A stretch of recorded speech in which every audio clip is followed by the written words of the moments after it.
CM Revanth Reddy చేసిన వ్యాఖ్యలను MLA Kaushik Reddy ఖండించారు. ఇచ్చిన సవాల్కు స్పందించిన హరీష్ రావుపై నోటికొచ్చినట్లు మాట్లాడడం సరికాదని ఫైర్ అయ్యారు. కేసీఆర్ నాయకత్వంలో ఇచ్చిన ఉద్యోగాలను కాంగ్రెసే ఇచ్చిందనేలా చెప్పుకోవడం సిగ్గుచేటని మండిపడ్డారు. ఓటుకు నోటు కేసు తుది దశకు చేరిందని, త్వరలోనే రేవంత్ జైలు పాలవడం ఖాయమని ఎద్దేవా చేశారు. కాంగ్రెస్ పార్టీలో ఏక్నాథ్ షిండే రేవంత్ రెడ్డి అని, అతని పట్ల కాంగ్రెస్ మంత్రి వర్గం జాగ్రత్తగా ఉండాలని ఎమ్మెల్యే కౌశిక్ రెడ్డి హెచ్చరించారు. రేవంత్ రెడ్డి గారు హరీష్ రావు గారి మీద నోటికొచ్చినట్టు ఇష్టం వచ్చినట్టు మాట్లాడడం జరిగింది. కేవలం ఈ ముఖ్యమంత్రి గారికి రేవంత్ రెడ్డి గారికి కేవలం ఒక సంచలనమైన న్యూస్ కావాలని ఒక ఉద్దేశంతో ఏదో పిచ్చి పిచ్చి మాట్లాడుతూ ఉంటాడు.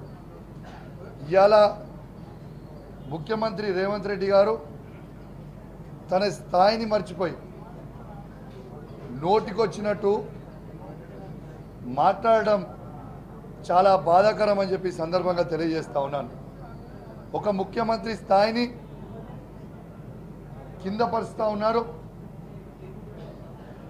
ఒక ముఖ్యమంత్రి స్థాయి ఉన్న వాళ్ళు ఆ భాష మాట్లాడొచ్చా అని చెప్పి నేను అడుగుతా ఉన్నాను. ఇలా రేవంత్ రెడ్డి గారు సిగ్గు లేకుండా రోజు మేము చేసిన పనులు, కేసీఆర్ గారి నాయకత్వంలో చేసిన పనులు ఆయనేదో చేసి చూపిస్తున్నట్టు వక్రీకరిస్తూ ఉన్నారు. 2,32,308 ఉద్యోగాలని తెలంగాణ తొలి ముఖ్యమంత్రి అయిన కేసీఆర్ గారు గుర్తించి ఆ రోజు ఆ షెడ్యూల్ రిలీజ్ చేసిన తర్వాత దాదాపు 1,60,083 ఉద్యోగాలని నింపి 42,275 ఉద్యోగాలు అవి ఎగ్జామ్లు అయిపోయి, నోటిఫికేషన్ అయిపోయి, రిజల్ట్స్ వచ్చి ఎలక్షన్ కోడ్ వల్ల ఆగినాయి, కొన్ని కోట్ల వల్ల ఆగినాయి. నిన్న ఇచ్చిన 15,750 పోలీసు ఉద్యోగాలు అవి కేసీఆర్ గారు ఇచ్చినాయి, ఆయన ఏదో ఇచ్చినట్టు చూపిస్తూ ఉన్నాడు. దానికంటే ముందు 6,596 నర్సు ఉద్యోగాలు కేసీఆర్ గారు ఇచ్చినాయి, తనేదో ఇచ్చినట్టు చూపిస్తూ ఉన్నాడు. ఈ పదే పదే అబద్ధాలు ఆడుతున్న రేవంత్ రెడ్డి గారు ఇది మంచి పద్ధతి కాదు. కేసీఆర్ గారు ఇచ్చిన 2,32,308 ఉద్యోగాలు కాకుండా అదనపు 2 లక్షల ఉద్యోగాలు నువ్వు ఇవ్వాలి. ఈ నువ్వు ఇచ్చే 2 లక్షల ఉద్యోగాల జాబ్ క్యాలెండర్ విడుదల చేయాలి. మరి నువ్వు నోటిఫికేషన్ ఎప్పుడు ఇచ్చినావు?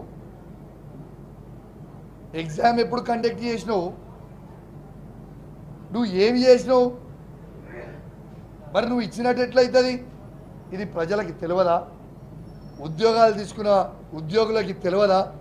నీ చేతి మీద తీసుకున్న సర్టిఫికేట్ తీసుకున్న వాళ్ళకి తెలియదా ఇది కేసీఆర్ గారు ఇచ్చిన ఉద్యోగం అని?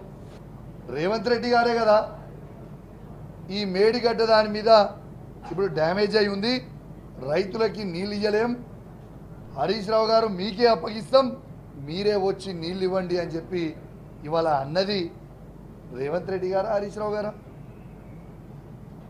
నువ్వే అంటావు, మళ్ళీ నువ్వే ఒక స్టేట్మెంట్ ఇస్తావు. ఎస్, హరీష్